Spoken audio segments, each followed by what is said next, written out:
Right, shall we take a seat, please? Ready to start?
Okay, good afternoon, everybody. A warm welcome to our first fully constituted Joint Commissioning Board. I'm really proud that we're here together today with all 10 localities represented. We have, for the first time, political leaders, clinical chairs, alongside accountable officers, coming together to make decisions around Greater Manchester commissioning. So very proud that we've managed to achieve that. A lot of hard work has got into getting us to this point, so thank you for everybody who's contributed to that. In terms of housekeeping, please, when you speak, could you use the microphone so we can make sure that we stream effectively. In terms of today, I think it'd be really important for us all to quickly introduce ourselves. So I'm Tom Tasker, I'm a GP in Salford and Salford CCG Chair, and I'm chairing today's meeting. Councillor Linda Thomas, I'm the leader of Bolton Council and chair of the Bolton Health and Wellbeing Board. I'm Rob Bellingham, I'm the interim MD of GM Health and Care Commissioning. Lindsay Dunn, Gmca Governance Support. Hi, we're in Baffiani, Clinical Chair of Bolton CCG. Councillor Rude Shaw, Deputy Leader from Oldham Council, deputising for Councillor Sean Fielding. Carolyn Wilkins, Chief Executive Oldham Council and Accountable Officer Oldham CCG. John Patterson, Chief Clinical Officer of Oldham. Councillor Judith Lloyd, Executive Member for Health and Wellbeing and deputising for Andrew Weston, Leader. Sarah Radcliffe, Corporate Director of Commissioning of Trafford Borough Council and Trafford CCG. Dr Sally Johnston, Clinical Chair of Trafford CCG. Christina Walters, Theme 3 Programme Director at the GM Health and Social Care Partnership. Diane Whittingham, I lead the Theme 3 programme. Christina Walton, I'm a consultant in neurorehabilitation at Salford Royal and clinical lead for transformation of neurorehabilitation. Hi, Steve Dixon, Chief Finance Officer and Deputy Accountable Officer at Salford CCG. Eamon Borland, Chief Executive Greater Manchester Combined Authority and Acting Chief Executive Transport for Greater Manchester. Noreen Dowd, AO for Stockport CCG. Tom McGee, Chair of the Health and Wellbeing Board in Stockport. Councillor Brenda Warrington, Leader at Tameside Council. Stephen Pleasant, Chief Executive of Tameside Council and the Accountable Officer of Tameside and Glossop CCG. Alan Dow, I'm a GP in Glossop, the Chair of Tameside and Glossop CCG and the Strategic Commission with TMBC, and I'm the Clinical Lead for Theme 2 Primary Care. Steve Rumlow, Chief Executive of Rochdale Council and Accountable Officer for Haywood, Middleton and Rochdale CCG. Councillor Keith Cunliffe, Deputy Leader of Wigan Council, Co-Chair of Wigan's Health and Wellbeing Board and the Executive Member for Health and Adult Social Care. Carol Lancashire, Interim Accountable Officer for Wigan CCG. Tim Dalton, GP Chair for Wigan CCG and Co-Chair of Wigan Health and Wellbeing Board. Ruth Bromley, Chair of Manchester Health and Care Commissioning. Ian Williamson, Chief Accountable Officer, Manchester Health and Care Commissioning. Councillor Bev Craig, Executive Member for Adult Services, Health and Wellbeing at Manchester City Council. Good afternoon, Jeff Schreier, GP and Clinical Chair, Bury CCG. I'm Councillor Rishi Shorey, Leader of Bury Council. Jeff Little, Chief Executive of Bury Council and Accountable Officer for Bury CCG. And our colleagues at the back, please. Sarah Price, Exec Lead for Population Health and Commissioning, GM Health and Social Care Partnership. Stephen Kennedy, Financial Lead for Theme 3 at Greater Manchester Health and Social Care Partnership. Liz Tracy, Legal Combined Authority. Okay, great. Thank you very much for those introductions. We've had one or two apologies, which we will document in the minutes. So if we look at today's agenda, we'll notice we've got a few process-type agenda items which we need to work through, and then the substantive discussion is anticipated around neuro-rehabilitation and evaluation criteria for Theme 3. In terms of a conflict of interest, I obviously have one for agenda item 2. So I'm going to pass the chair to Stephen Pleasant. If that could be recorded in the minutes, please. Stephen, could you introduce agenda item 2? Thank you, Tom. So agenda item 2 is the appointment of the co-chairs. You'll notice from in the agenda on the draft terms of reference, agenda item 4, that we propose to appoint 2 JCB members as co-chairs, one a GP and one from a local authority. This paper proposes that the GP co-chair should be Dr. Tom Tasker, Clinical Chair of Salford CCG and the former Chair of the Greater Manchester Association of CCGs, and it also proposes that the local authority co-chair should be Councillor Linda Thomas, who is the leader of Bolton Council. So I propose those.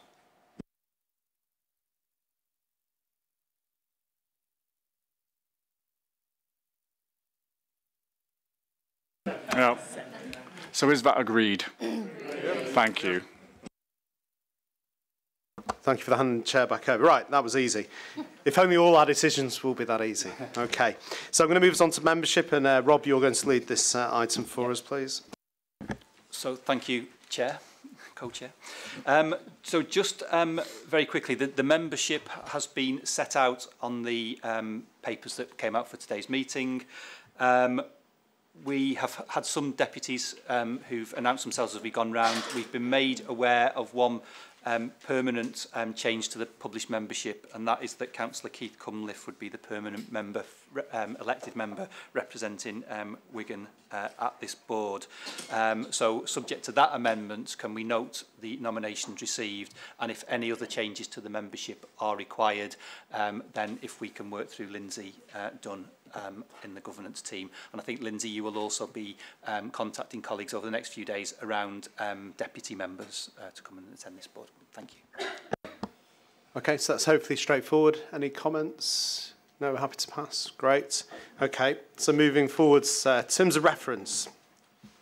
Thank you. That's me again. So the terms of reference are presented for formal adoption. Just a couple of points that I wanted to draw to colleagues' attention prior to the recommendations.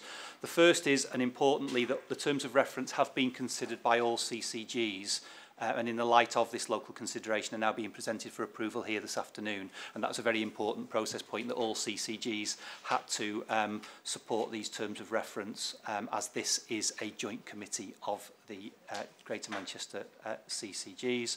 As most members I'm sure will be aware, we are doing further work currently with Liz Tracy and Sarah Price to broadening the scope of these terms of reference to provide for the delegation of specified local authority as well as NHS Commission services, and that piece of work is underway and taking place. And just to note, really for the minutes, that one CCG, Haywood, Middleton and Rochdale, have indicated that with regard to section 3.4 of the terms of reference, at this stage delegation has only been granted for the neuro-rehabilitation elements, with the CCG planning to consider the remaining elements at a meeting being held in January, which I will be attending with colleagues from Haywood, Middleton and Rochdale. And it's just important that for the record that is recorded in the relevant minute of today's meeting. So with that oversight and overview, Chair, there are 3 specific recommendations that the board is asked to consider. Okay. Thank you. Any comments or concerns, queries about the terms of reference as they're set out? No, I have one, which relates to section 5.1, which is around nomination of deputies. So it states that the chair should be informed at least 1 day in advance. So if it could be Lindsay done on behalf of the chair that was notified, I'd be grateful. Otherwise, my inbox is going to get rather full. But no other comments. So in terms of the recommendations, there are 3. So let's just very quickly whiz through those. So we're happy to approve the attached terms of reference. Yes. Okay, we note the Haywood, Middleton and Rochdale situation, and that will be clearly recorded in today's minutes, and that further work is underway to expand the coverage of the Joint Commissioning Board to include local authority decisions as well as NHS commissioning decisions. Yep, so all those recommendations are carried. Thank you.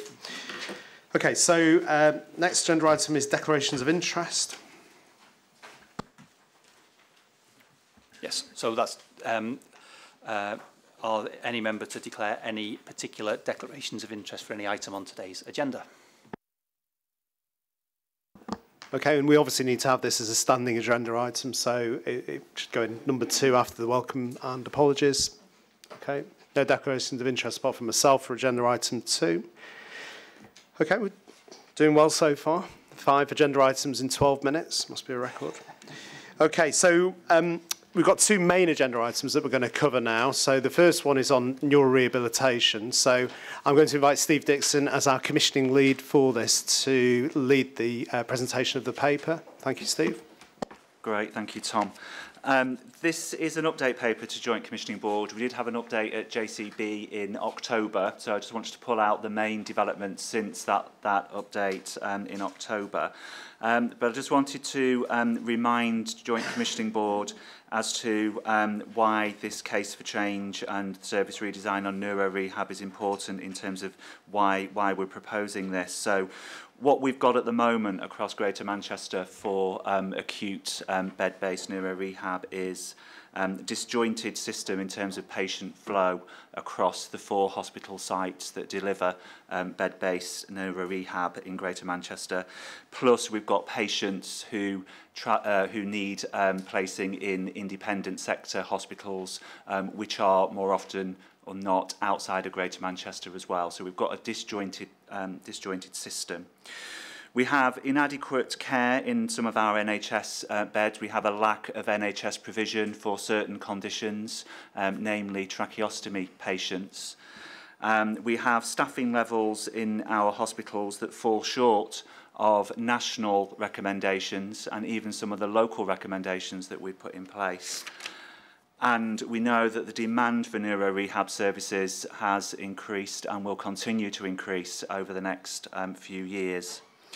Whilst the case for change very much focuses on the bed-based neuro rehab services, we were mindful that we needed to consider the community neuro rehab provision, which again, we have variation in provision of community services across Greater Manchester. So this case for change ensures that we pick up the community neuro rehab case as well.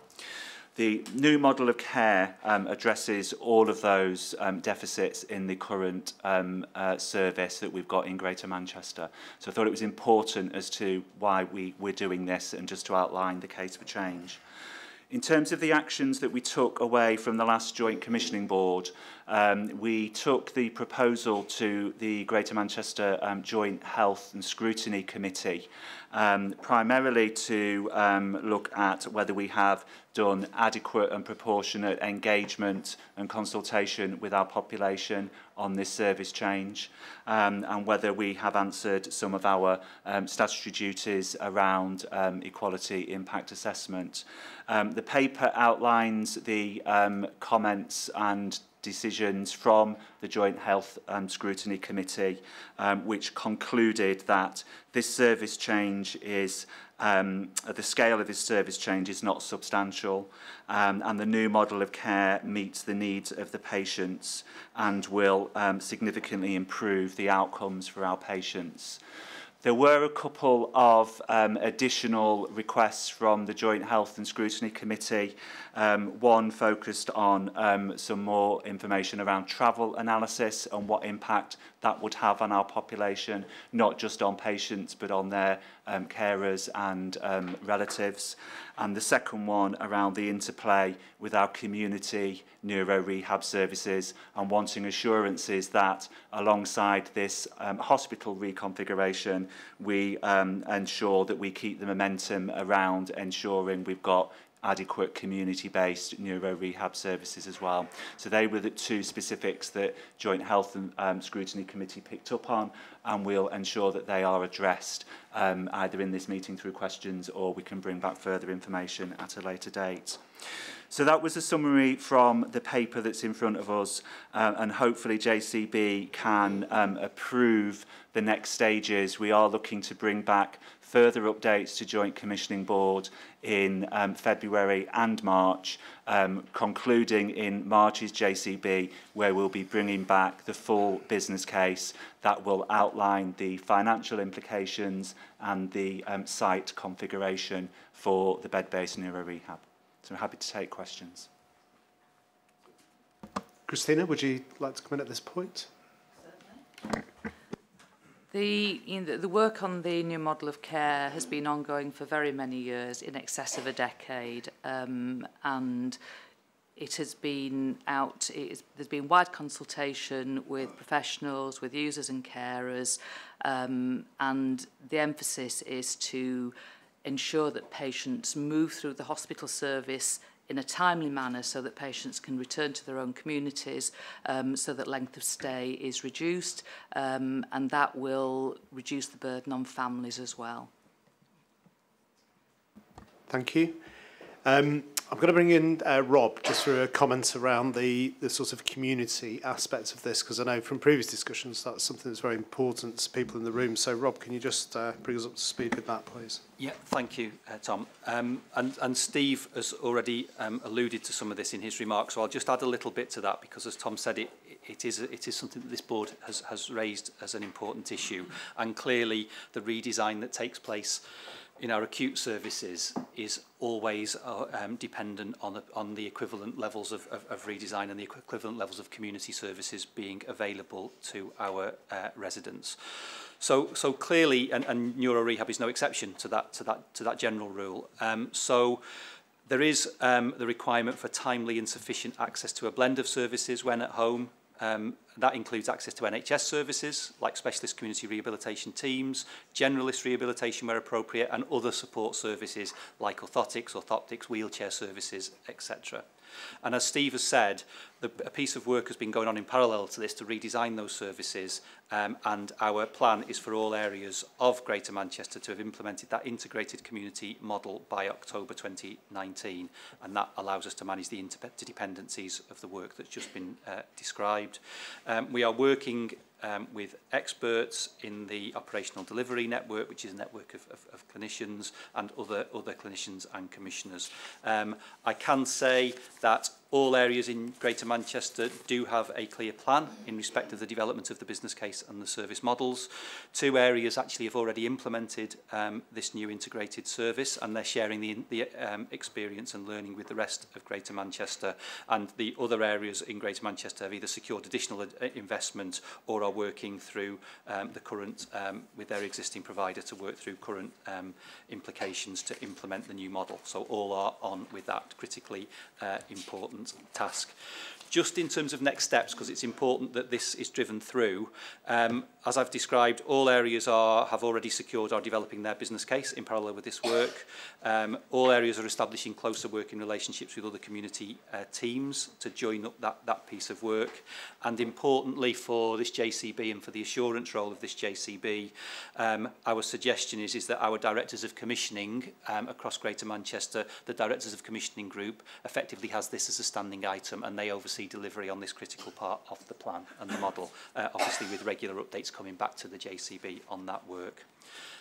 So if I pause there, Tom, I'd just like to come in before we conclude with a summary of recommendations, and just I want to make reference to our duties under the public sector equality duty. But I don't know whether you want me to pause there to invite any questions more generally before we move on to that.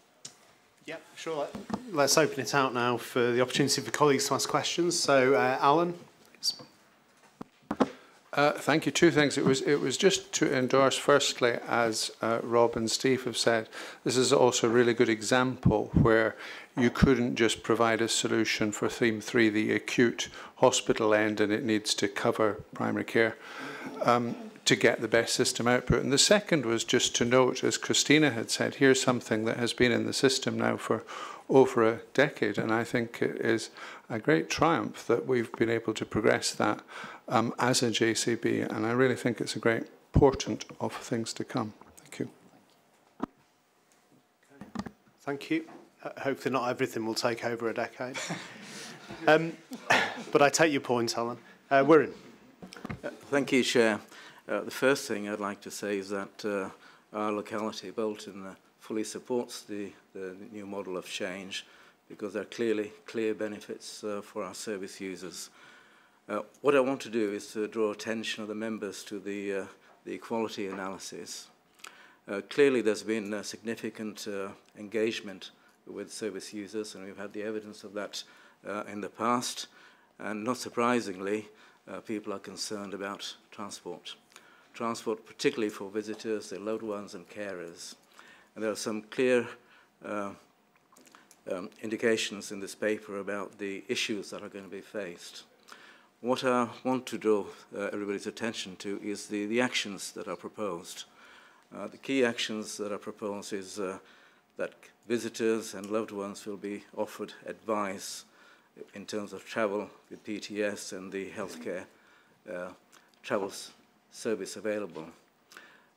This is inappropriate in this situation because this particular service is for people that are being referred by GPs and other referrers to our patients that require specialist advice.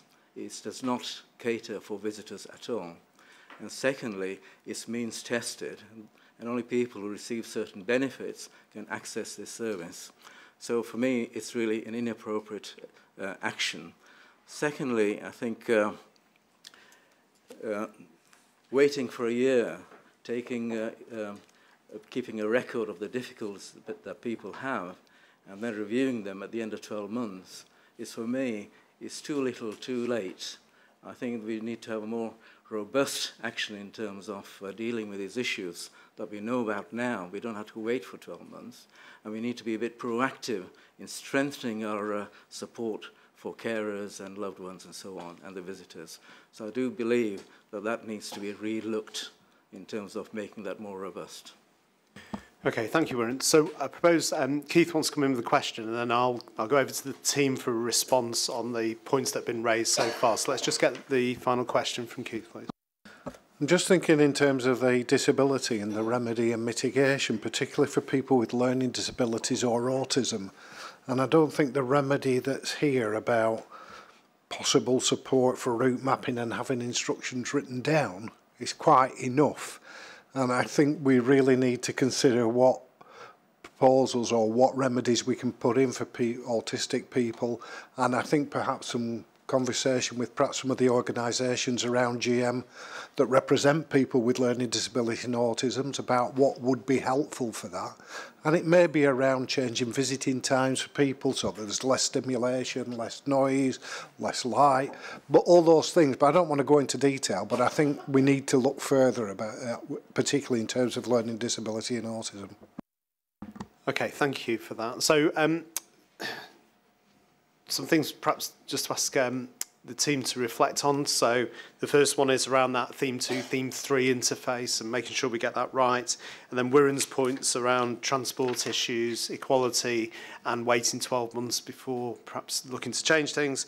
And then Keith's point around a particular protected characteristic, learning disability, autism. So Christina, are you going to come in first, I just wanted to provide some assurance that there aren't any changes planned for the sites of the rehabilitation units, and so patients, their families, their loved ones are already making these journeys, and when we've consulted with patients and carers, they have felt that it is worth travelling a distance to get the expert care.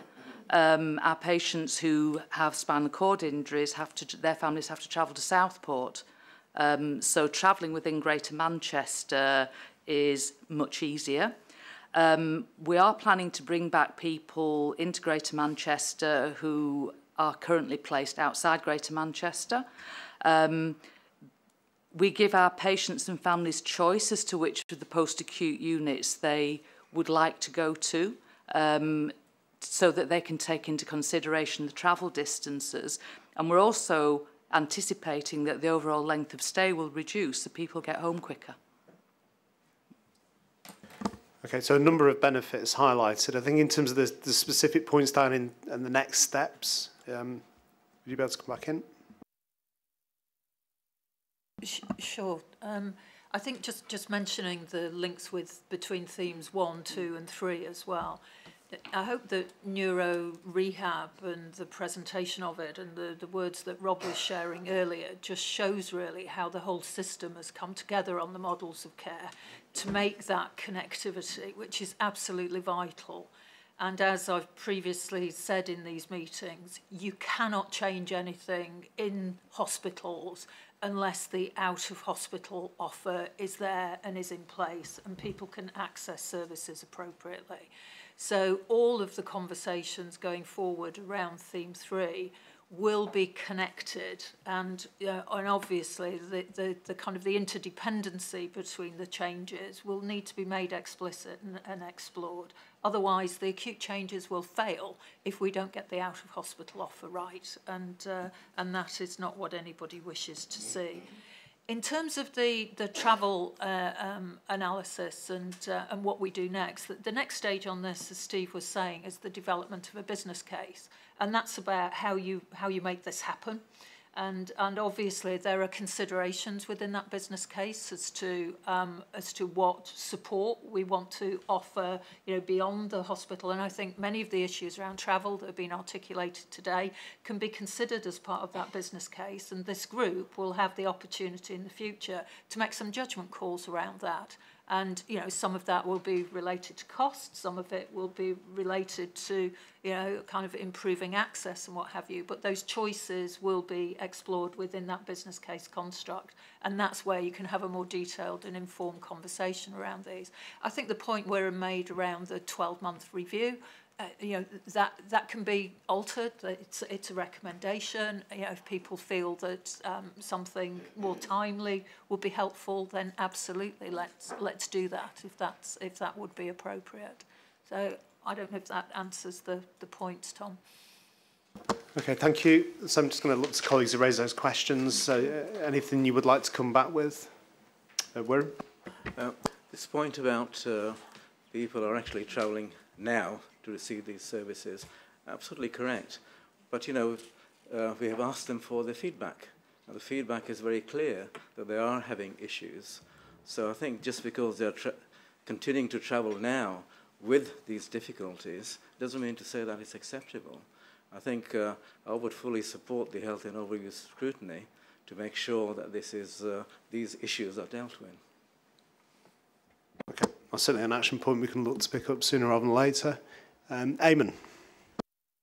Just on the point that was made by colleagues from Wigan around the needs of autistic people, there is a piece of work underway which was a preliminary presentation was brought to the wider leadership team here a couple of weeks ago on work to develop an autism-friendly strategy for Greater Manchester, which I think needs to sit at the heart of the whole of our reform journey, not just this particular piece of work. So while we need to make certain that that work was taken into account, the particular needs of people with these conditions, I think there's a broader piece of work that we can piggyback on rather than have to reinvent the wheel. Okay, thank you. That's a really important link that you've just highlighted.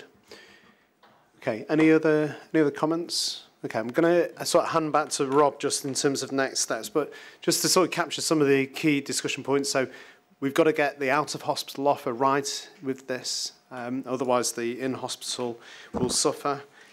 Christina, I think you highlighted some of the key benefits to the people of Greater Manchester from what we're proposing to do here, bringing more people back locally for the care. And of course, we've got issues around equality transport, which we will need to tackle through the business case. But, I think Wirral makes a valid point that we want to do what we can sooner rather than later. And then that wider link of people with autism, learning disability into the wider reform agenda. Okay, so Rob, could you take us through next steps, please? Thank you, Tom.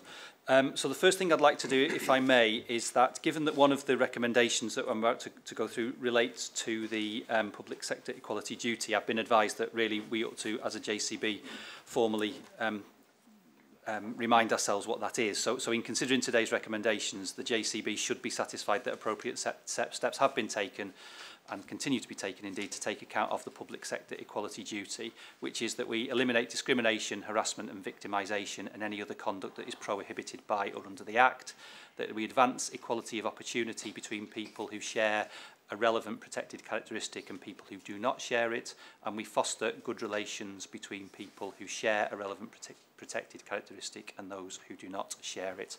So that's the context when we come to talk about that piece, and I'm sure people in the room are familiar with that, but I think it always bears repeating. So with your agreement, Tom, we've also been doing some work in the light of preparation for today, and I think the conversation has underlined it, to just sharpen the recommendations that were in the paper that you received. So if I just take people through that. So what we are looking to ask the Joint Commissioning Board to do this afternoon, firstly, is to note the resolutions made at the Greater Manchester Joint Health Overview and Scrutiny Committee on the 14th of November. Second, for the JCB to satisfy itself that appropriate steps have been taken to take account of the public sector equality duty. Thirdly, and critically importantly, support the proposed changes to the neuro rehabilitation service design and delivery. Fourthly, to consider the proposals for next steps for this recommended new model of care, and to remind people of what they are, that they're in the paper. It's about determining the process to establish a lead provider, to determine the process to establish a lead commissioner, the sites for the acute bed-based neuro-rehabilitation services, and the requirements of the business case. And as Diane has already indicated, that is the next stage of this process, to complete those next steps, and for that to come back to this JCB for formal approval and sign-off. Importantly, linked to the conversation we've just had, to consider and support those recommendations with regards to the travel and equality issues. And finally, to note the progress that's been made and the approach for the implementation of the community neuro rehabilitation service. Thank you. Thank you, Rob. So is everybody happy to approve that set of recommendations? Anybody want to make any comments? I'm seeing lots of nods. Okay, so in terms of timescales, Rob, this will come back to JCB in March. Am I right in thinking that? Okay, yeah. So we'll be looking at the full business case at that point. Yeah.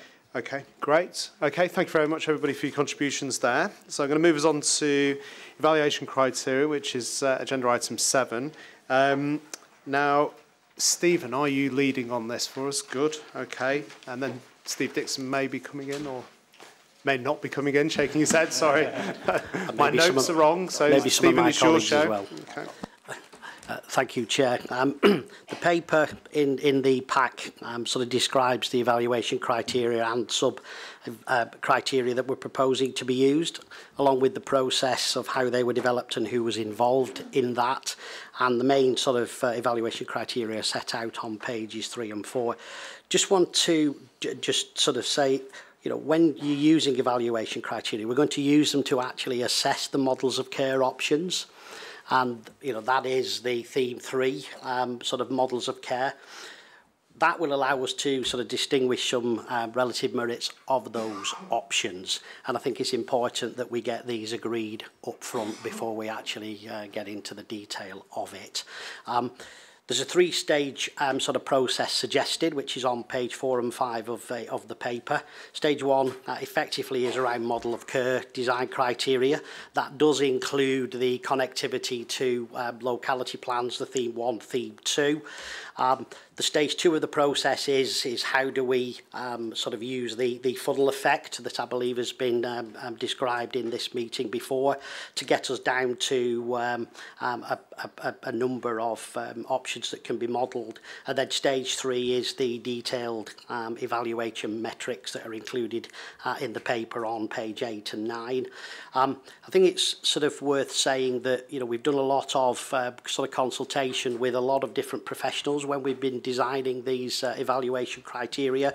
We are looking at quality, sustainability, but actually equally as importantly as those, sort of finance is within this. Going back to the point I made before, this is about the model of care evaluation and you know, the financial assessments of those sort of models. In terms of the governance process, the paper has been through the Theme 3 process on a number of occasions and was approved by the Theme 3 board on the 6th of December. We've been through the Finance and Estates Reference Group on a number of occasions, the Workforce Reference Group, the Clinical Reference Group, and we've had discussions in outline with patient representation.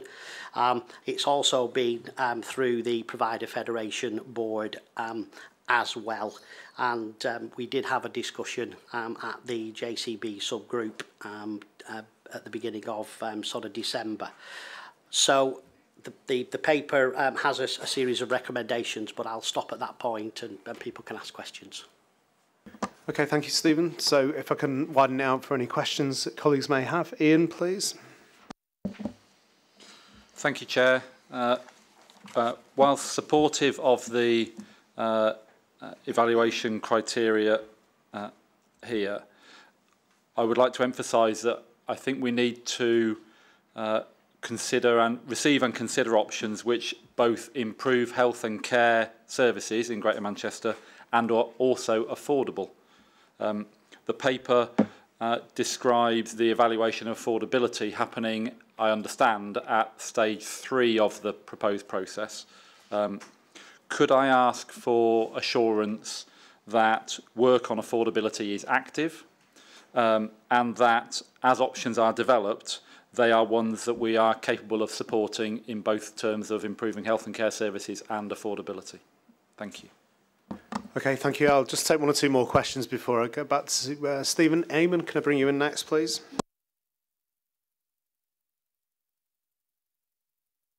Sorry, I looked at Jeff and said Eamon. Jeff, sorry. Thank you, Tom.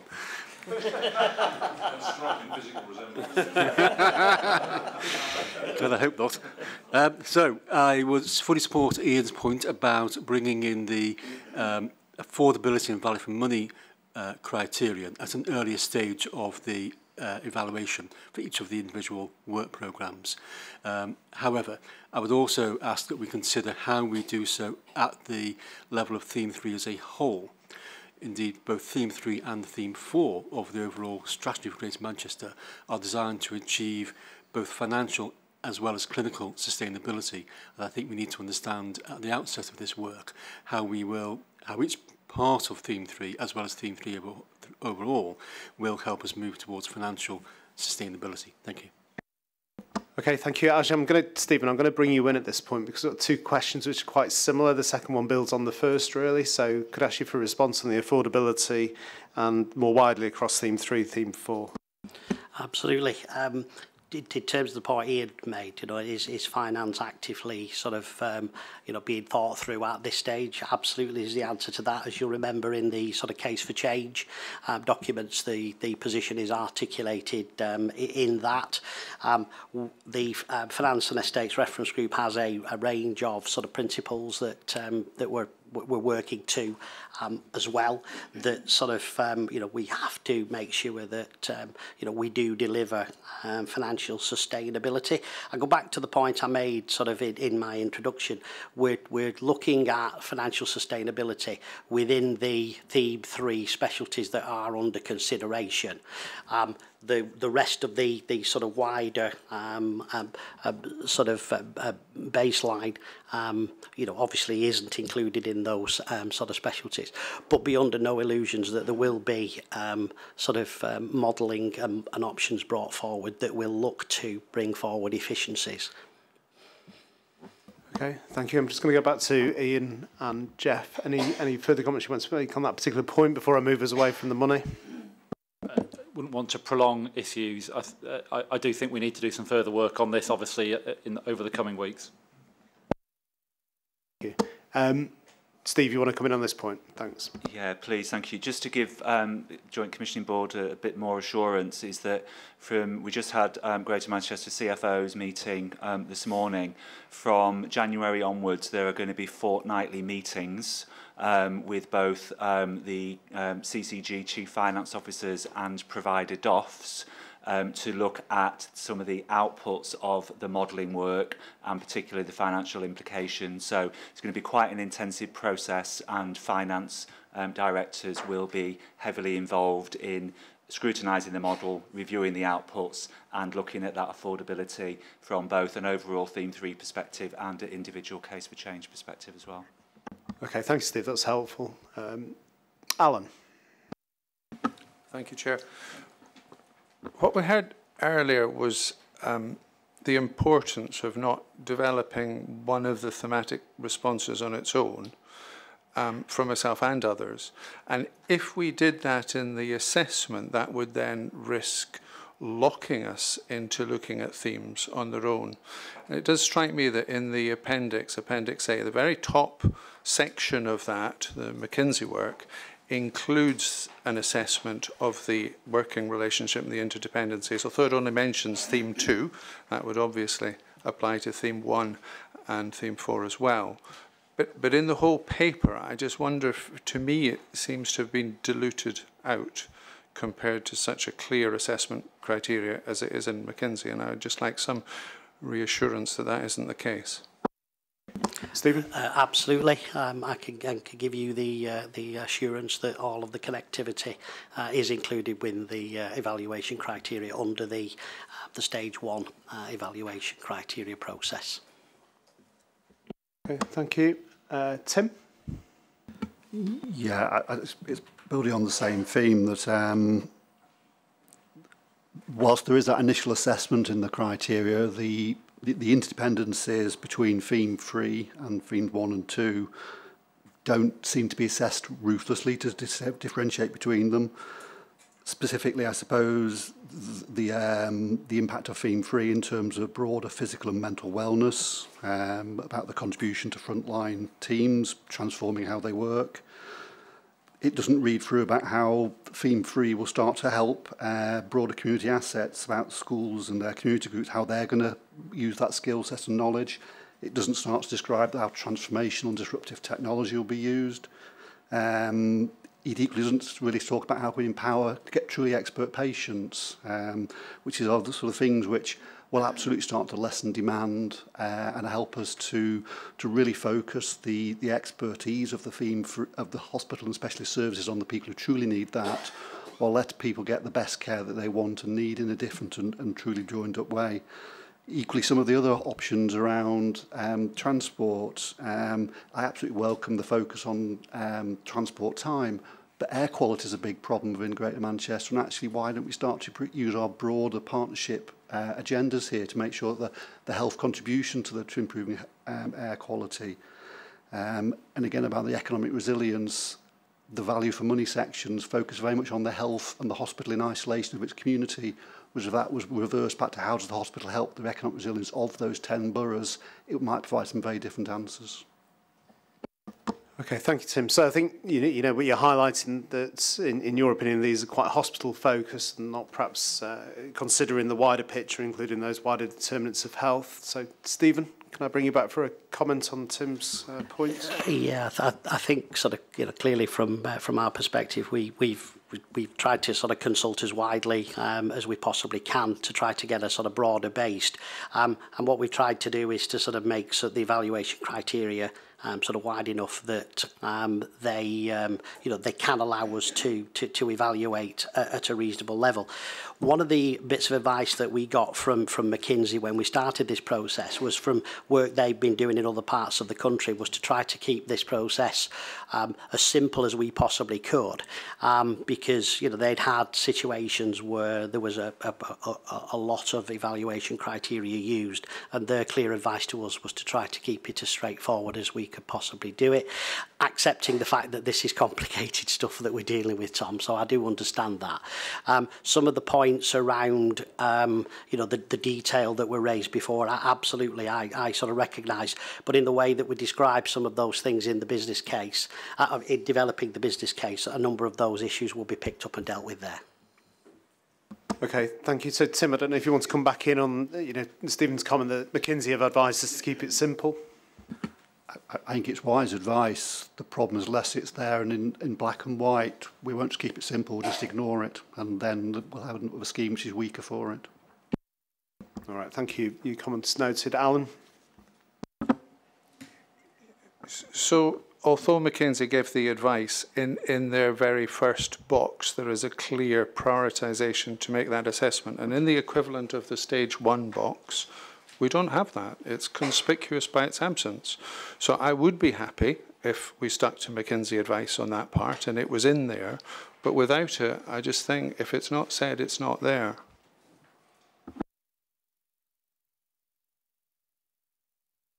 Sorry, I'm looking at the thematic diagram, which is on page 41 of my iPad. And yeah, 41 of the real pad. It's on page 11.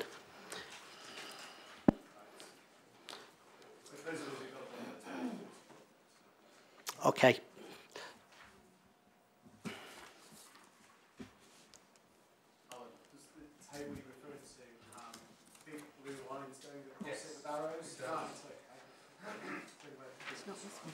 Yeah, that's it, yeah. So this is the one that we set around because it wasn't particularly clear. I don't know, I thought I was talking about that one. That's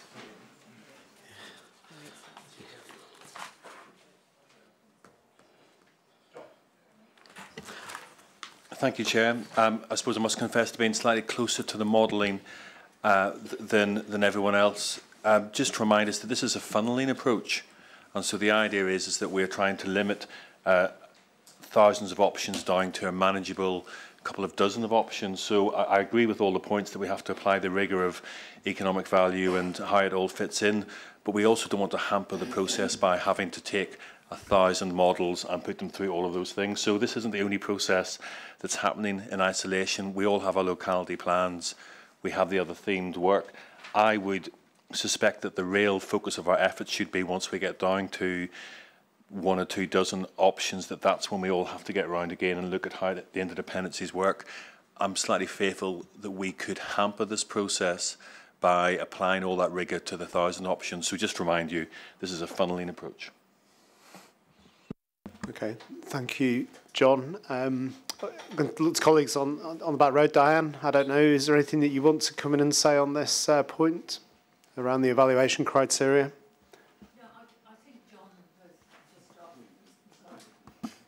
I think John's just articulated this. This is a funnelling process, and providing we apply the criteria fairly and consistently across the work that we do, that will help us to narrow down the options.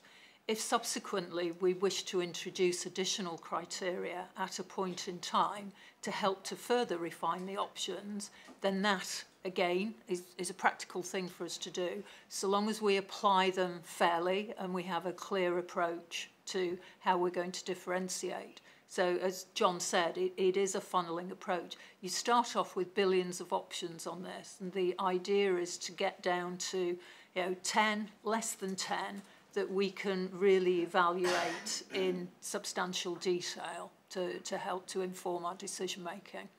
And this is a critical part of that. Okay, thank you. Alan? I will make this my last comment on it, Chair, I'm sure. I only mentioned stage 1 because I thought that was what Stephen had said. I don't care where it appears. All I care is that the output is not an output in isolation, And if it's taken in stage 4, that's fine. But also to point out that at no stage does it appear on that blue line diagram, unlike McKinsey. Okay, thank you. Anybody want to come in with any further comments? So, Dan. Tom, just a clarification that all of the Theme 2 locality plans have formed part of the modelling plan. So all of the information within there, so everything that we propose in relation to the models of care sits alongside that. So that link is implicit in the model. And hopefully, as Rob was saying earlier, when we go through to the workshop later in January, you know, people can get some more reassurance and confidence around that and explore that further. Yeah, I think it sort of emphasises the importance of the workshop that we're hoping to hold in January, so we can really get into the detail around Theme 3. What I've heard is, you know, people wanting to highlight affordability as a key issue, the interdependencies with other themes, that this isn't to be done in isolation, and that as far as possible we need to be aware of those outcomes outside of hospital. But at the same time, colleagues who are leading on this, you know, there's a plea there to try and keep it relatively straightforward, is perhaps as good a set of words as any. But I do think we have to be mindful of the comments that we've heard today, because those are things that matter to us as a group of commissioners. Okay. Stephen, I'm going to come back to you for a final word. Is there anything you want to say before we close on this? No, I think we've covered everything off, Tom, and just thank you very much for your contributions. Okay, so there's 2 recommendations for this paper based on the comments received and that those have been acknowledged. Are we happy to approve the proposed approach to the evaluation of models of care options and endorse the evaluation criteria and metrics suggested? Agreed? Thank you. Thank you for your nods. Okay, so actually I think I've delivered us ahead of schedule. How often does that happen in a JCB? We do have dates for future meetings, so the proposal is that this meeting will be held on a quarterly basis with political leaders in the room. In between there will be the JCB executive, which will continue to meet on the months where we don't have the quarterly. So the next meeting will be in March. Lindsay, can we make sure we get those times out into people's diaries, because one of the key successes for today, from my point of view, has been the excellent attendance and engagement we've had from all 10 localities, as well as the partnership team and key colleagues working on neuro rehabilitation. So thank you very much, and may I wish you all a very Merry Christmas, and look forward to seeing you in January. Thank you.